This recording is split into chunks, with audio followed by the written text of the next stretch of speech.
कुंभ मेला। कुंभ मेला कहानी होने के साथ साथ धर्म से जोड़ने वाली धार्मिक कहानी भी है। हिंदू सनातन धर्म में कुंभ मेले का बहुत महत्व है, जिसके लिए लाखों श्रद्धालु भारत के चुनिंदा पवित्र स्थानों में जाकर नदी में स्नान करते हैं, जिनमें से एक जगह प्रयागराज भी है। प्रयागराज में इस वर्ष भव्य मेले का आयोजन होने वाला था, जिसके लिए भक्तों का तांता लगा हुआ था। और उन्हीं भक्तों के बीच एक विदेशी महिला भी थी, जो कि केवल घूमने के उद्देश्य से कुंभ मेले में सम्मिलित हुई थी। लेकिन उसे क्या पता कि इस कुंभ मेले से उसका जीवन बदल जाएगा।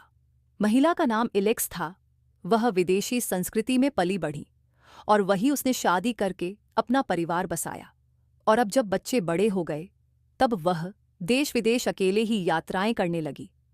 इस बार वह प्रयागराज आ चुकी थी। एलेक्स ने प्रयागराज पहुंचने से पहले होटल में कमरा बुक कर दिया था, इसलिए पहुंचते ही उसे कमरा मिल जाता है। एलेक्स नहाकर तैयार हो जाती है और होटल में नाश्ता करने के बाद अपना कैमरा लेकर कुंभ मेले में शामिल होने के लिए निकल पड़ती है।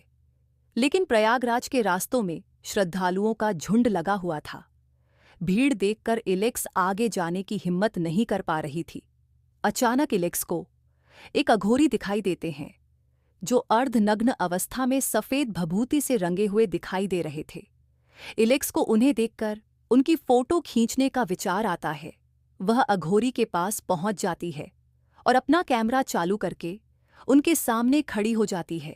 और जैसे ही वह फोटो खींचती है, वह आश्चर्यचकित हो जाती है, क्योंकि अघोरी कैमरे से दिखाई नहीं दे रहे होते। एलेक्स कुछ अलग अंदाजे से फोटो खींचती है, लेकिन अघोरी का प्रतिबिंब फोटो में नजर नहीं आता। एलेक्स को लगता है कि उसके कैमरे में कोई खराबी हो गई होगी, इसलिए वह चेक करने के लिए कुछ आने जाने वाले लोगों की भी तस्वीर खींचती है, लेकिन उनकी तस्वीर साफ साफ दिखाई दे रही होती है। तो फिर अघोरी में ऐसा क्या था जो उनकी तस्वीर नहीं आ रही थी? एलेक्स अघोरी के पास जाकर उनसे बात करना चाहती है, लेकिन अघोरी भक्तों की भीड़ में आगे बढ़ते जाते हैं। एलेक्स भी उनका पीछा करने लगती है और धीरे धीरे आगे बढ़ती जाती है। अघोरी रहस्यमयी लगने लगे थे। वह उनके बारे में जानने के लिए उत्सुक थी। थोड़ा दूर चलते ही एलेक्स का पैर फंस जाता है और वह गिर जाती है। और जैसे ही उठकर खड़ी होती है तो देखती है कि अघोरी उसकी आंखों से ओझल हो चुके थे। उसे बहुत बुरा लगता है, क्योंकि उसने आज तक इतना रहस्यमयी इंसान नहीं देखा था। तभी एलेक्स उसी दिशा में चारों तरफ देखते हुए आगे बढ़ती रहती है। कुंभ मेला अपना आकार बढ़ाते जा रहा था। श्रद्धालु नदी के घाटों में अपना डेरा जमा चुके थे। एलेक्स भी संभलते हुए गंगा नदी के घाट पर आ जाती है। चारों तरफ लोग ही लोग दिखाई दे रहे थे, लेकिन एलेक्स की नज़र तो सिर्फ अघोरी को ही ढूंढ रही थी। तभी किस्मत से एलेक्स को अघोरी फिर से नजर आते हैं, लेकिन वह नदी के दूसरी तरफ एक पत्थर पर बैठे हुए थे। एलेक्स अपने बगल में खड़े एक व्यक्ति से अघोरी की तरफ इशारा करके कहती है कि वह बाबा वहां कैसे पहुंचे, लेकिन उस व्यक्ति को वहां कोई नजर नहीं आ रहा था। वह एलेक्स को अनसुना करके वहां से चला जाता है। एलेक्स नदी के दूसरी तरफ जाना चाहती थी, इसलिए वह एक नाव को किराए पर लेती है और उस पर बैठकर नदी के दूसरे किनारे पहुंच जाती है और उसी पत्थर के पास पहुंच जाती है जहां अघोरी बैठे हुए थे। अघोरी ने अपनी आंखें बंद कर रखी थीं और ध्यान में मग्न थे। तभी एलेक्स उनसे पूछती है, आप कौन हैं? आंखें खोलिए। अचानक अघोरी अपनी आंखें खोलते हैं और उन्हें देखते ही एलेक्स डर जाती है, क्योंकि उनकी आंखें सुर्ख लाल दिखाई दे रही थीं। आंखों में खून उतरा हुआ था और भ्रुकुटी तनी हुई थी। अघोरी ऊंचे स्वर में कहते हैं, तुम यहां से चली जाओ।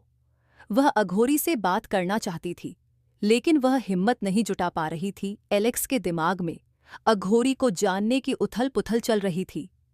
अघोरी अपने क्रोधी बर्ताव से एलेक्स को दहशत दे चुके थे। एलेक्स अघोरी के सामने बैठ जाती है और कहती है, जब तक आप अपने बारे में कुछ नहीं बताएंगे, मैं यहां से नहीं जाऊंगी। एलेक्स की तीव्र इच्छा की वजह से अघोरी का हृदय परिवर्तन हो जाता है और वह एलेक्स के सर में हाथ रखकर पल भर में उसे अपने बारे में सब कुछ बता देते हैं। एलेक्स आंखें खोलती हैं और वह शून्य हो जाती है। उसे अपनी जिंदगी की सभी बातें तुच्छ लगने लगती है। उसने जो जीवन जिया था वह किसी जानवर की तरह नजर आने लगता है, क्योंकि एलेक्स सत्य को समझ चुकी थी। एलेक्स ने अघोरी की शक्ति से देख लिया था कि और भी खूबसूरत जीवन है जिससे हम वंचित हैं, और अब एलेक्स भी वह पाना चाहती थी। एलेक्स अघोरी के पैरों में गिर जाती है और उन्हें कहती है, आप मुझे भी अपनी तरह बना दीजिए। अघोरी कहते हैं, नामुमकिन। यह साधना महिलाओं के लिए नहीं है, और इसमें अपने जीवन को त्याग कर सत्य के मार्ग को अपनाना पड़ता है, जिसमें सांसारिक जीवन से जुड़ी हुई विषय वस्तु से सारे रिश्ते खत्म करने होते हैं। क्या तुम इतना त्याग कर सकोगी? एलेक्स मन बना चुकी थी कि वह अब अघोरी की तरह ही जीवन जिएगी, इसलिए वह पूरे आत्मविश्वास से अघोरी की शिष्या बनने को तैयार हो जाती है। अघोरी कोई इंसान नहीं, बल्कि एक शक्ति थे।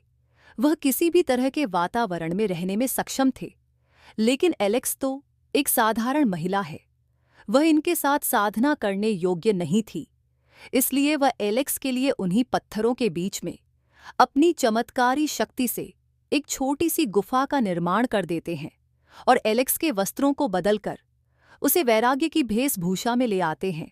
और जैसे ही एलेक्स पत्थर के ऊपर साधना के लिए बैठती है तो नदी के दूसरी तरफ कुछ लोगों को एलेक्स एक देवी रूप में नजर आने लगती है, और कुंभ मेले में शामिल भक्त एलेक्स के दर्शन करने के लिए उतावले हो जाते हैं। एक के बाद एक कई नाव नदी पार करके दूसरी तरफ पहुंच जाती हैं। श्रद्धालुओं की भीड़ एलेक्स की गुफा की तरफ बढ़ने लगती है। अचानक एलेक्स की आंखें खुलती है तो अघोरी उसके सामने से गायब हो चुके थे, और बहुत से लोग हाथ जोड़कर सामने खड़े हुए थे। एलेक्स को समझ में नहीं आता कि वह इतनी महान कैसे बन गई कि लोग उसे एक देवी समझने लगे, जबकि वह एक साधारण महिला थी। लेकिन यही कुंभ मेला का प्रताप था, जिसने एलेक्स का जीवन बदल दिया और उसकी बेरंग जिंदगी में भक्ति का रंग घोल दिया था। और इसी के साथ कुंभ मेले की यह कथा समाप्त हो जाती है। दोस्तों, आपको ये कहानी कैसी लगी हमें कमेंट करके ज़रूर बताएं। ऐसी ही ज्ञानवर्धक वीडियो के लिए हमारे चैनल को सब्सक्राइब करें, वीडियो को ज़्यादा से ज़्यादा शेयर और लाइक करें। धन्यवाद।